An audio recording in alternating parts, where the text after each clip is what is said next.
번째 이슈는요, 평론가, 문화평론가인가? 그렇죠? 평론가 손희정 씨의, 서울의 봄 평론 관련해가지고 잠깐 좀 언급하려고 그러는데, 사실은 뭐, 손희정 씨의 평론도 평론이지만, 저는 굉장히 너무 유치한 평론이에요. 진짜로. 너무 유치한 평론인데, 사실 손희정 씨의 평론보다도 조선일보가 왜 지금, 조선일보가 그렇게 좋아하지도 않을 평론가의 그 평론 내용을 기사화했을까?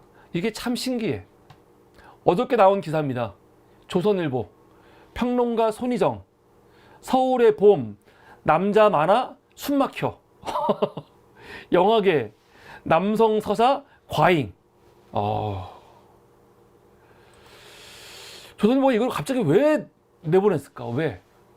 지금 참 이상하게, 제가 여러 번 얘기했지만, 이 영화는 원래 보수들이 좋아해야 될 영화거든요. 보수들이. 하마회를 끝장난 게 김영삼이라고 했잖아요. 그러면은 이런 영화 나와가지고 전두환이 저렇게 사악하고 진짜 헌법을 유린했는데 학상을 일으키고 저 나쁜 놈들 처단한 게 바로 김영삼이야. 말하기 얼마나 좋아. 그런데 마치 이 영화가 막 흥행되면 될수록 자기들한테 불리하다는 식으로 지금 반응하고 있잖아, 보수는요. 그래서 저 구구적인 유튜버들은 학생들이 단체 관람 못하게 난리를 치고 있고 막 그러고 있거든요. 실제로 보수 사람들 인식이 이 영화는 좌파 영화야, 막 그런 인식이 있는 것 같아.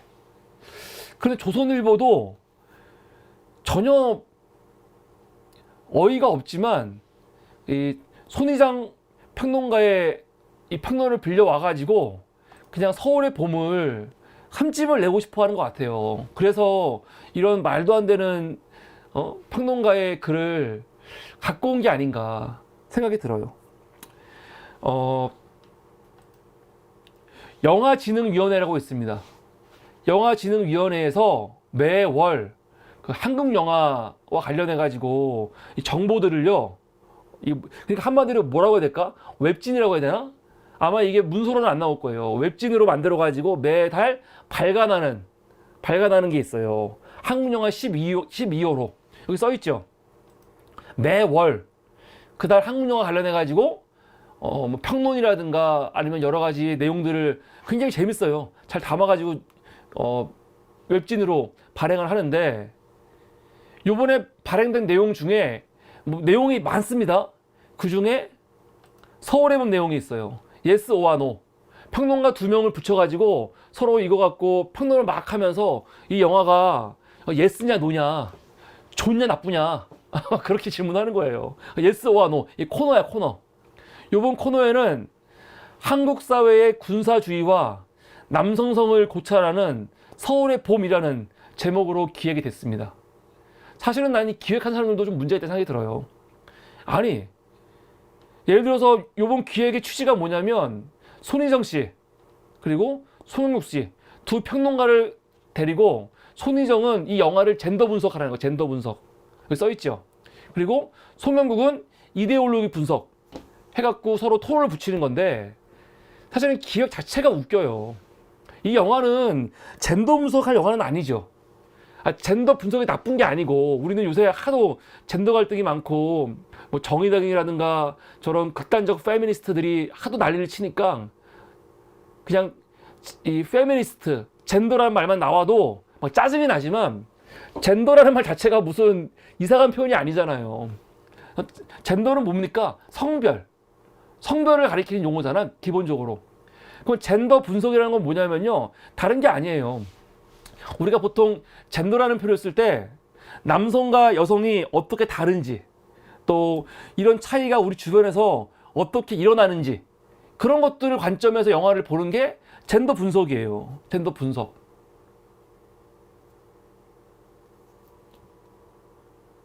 그런데 문제는 서울의 봄은 여성이 등장하는 영화가 아니잖아요.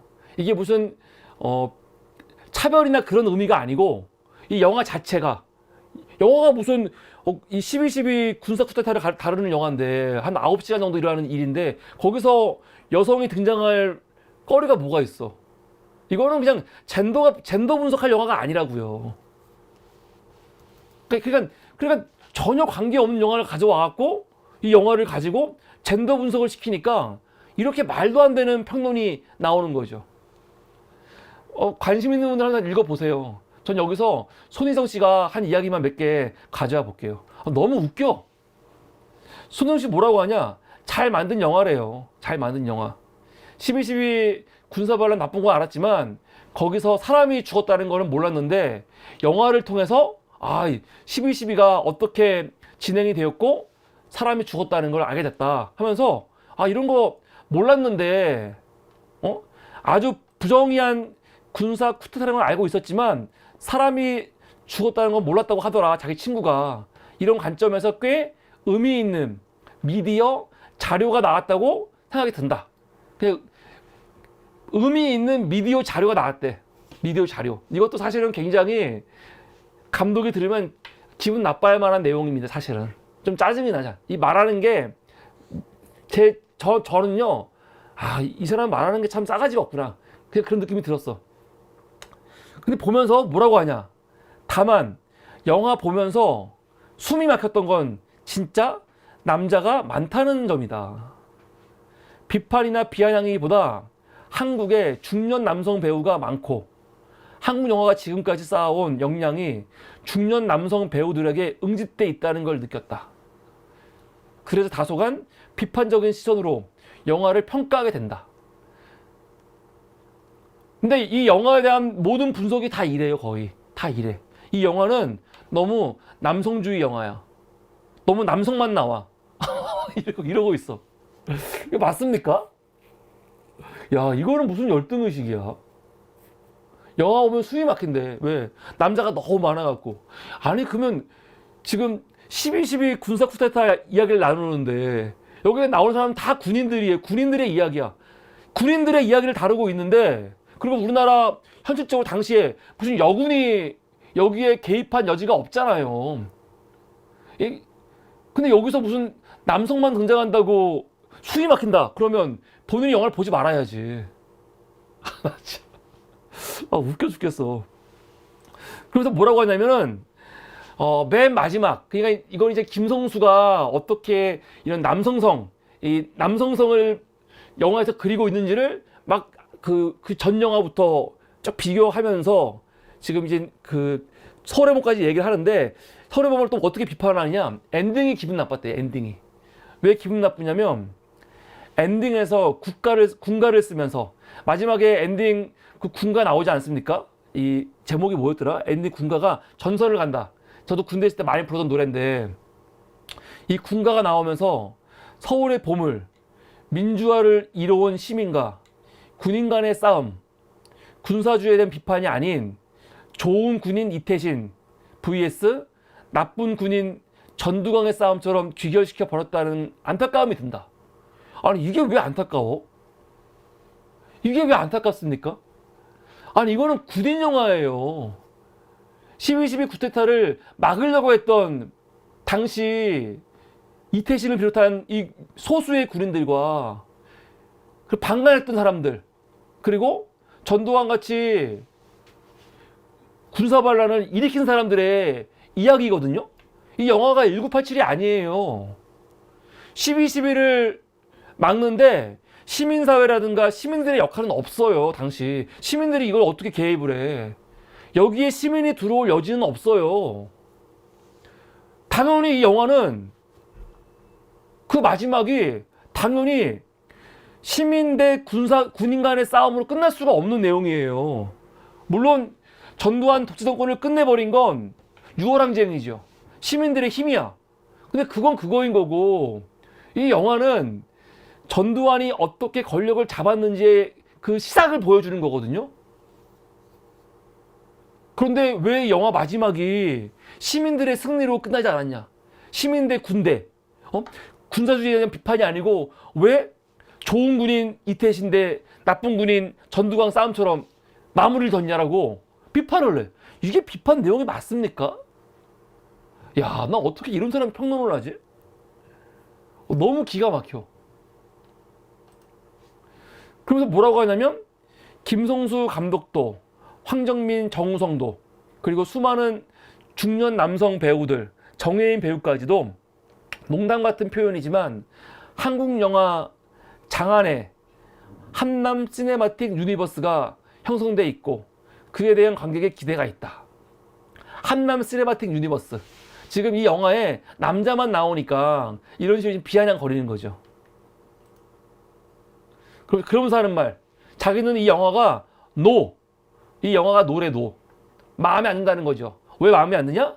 김성수 감독은 여전히 남자 사랑을 극복하지 못했다.